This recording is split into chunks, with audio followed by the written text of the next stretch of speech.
અનેક મહત્વના સમાચાર જોઈએ તો અમદાવાદ ફટાકડા ફેક્ટરી બ્લાસ્ટ કેસમાં સૌથી મોટા સમાચાર આવ્યા છે। ફટાકડાની ફેક્ટરીમાં બ્લાસ્ટમાં 9 લોકોના મોત થઈ ચૂક્યા છે। એલજી હોસ્પિટલમાં દાખલ 9 પૈકી 8 લોકોના મોત થઈ ચૂક્યા છે। 3 મહિલા, 3 બાળક અને 2 પુરુષના સારવાર દરમિયાન મોત થયા છે। એલજી હોસ્પિટલમાં હાલ 1 મહિલાની સારવાર ચાલી રહી છે।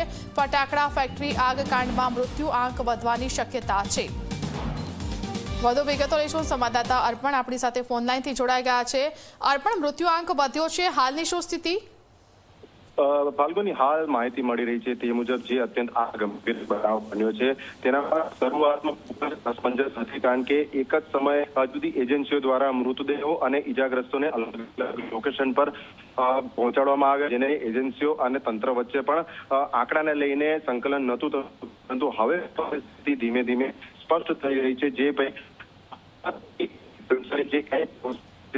9 લોકોને લાવવામાં આવ્યા હતા, જે પૈકીના 4 તો મૃત હાલતમાં જ હતા। અન્ય 5 લોકો જે હતા જેઓ સારવાર હેઠળ હતા તે પૈકીના 4 લોકોને એટલે 9 લોકો પૈકી 8 લોકોના મોત થઈ ચૂક્યા છે। અને જ્યારે અમદાવાદની સિવિલ હોસ્પિટલમાં કુલ 6 દર્દીઓ, જેમાં 4 પુરુષ અને 2 મહિલાઓ હતી, આ 2 મહિલા પૈકીની 1 મહિલાનું મોત થયું છે। આમ બંને જગ્યાએ મળીને કુલ 15 વ્યક્તિઓ હતા। 15 પૈકીના 9 જણા મોત થયા છે, જેનામાં 3 બાળકોનો પણ સમાવેશ થાય છે। એટલે હાલ 6 લોકો સારવાર હેઠળ છે, જેમાંથી કેટલાકની હાલત બળી જવાના કારણે ક્રિટિકલ છે। એટલે મોડી રાત સુધી કદાચ આંકડો વધી શકે છે, પરંતુ આપણે સૌ કોઈ પ્રાર્થના કરીએ કે આ દુઃખદ સમાચાર આપણને ન મળે કે કોઈનું મોત થયું છે, પરંતુ અત્યાર સુધીની જે છે તે 9 લોકોના મોત કન્ફર્મ થઈ ચૂક્યા છે।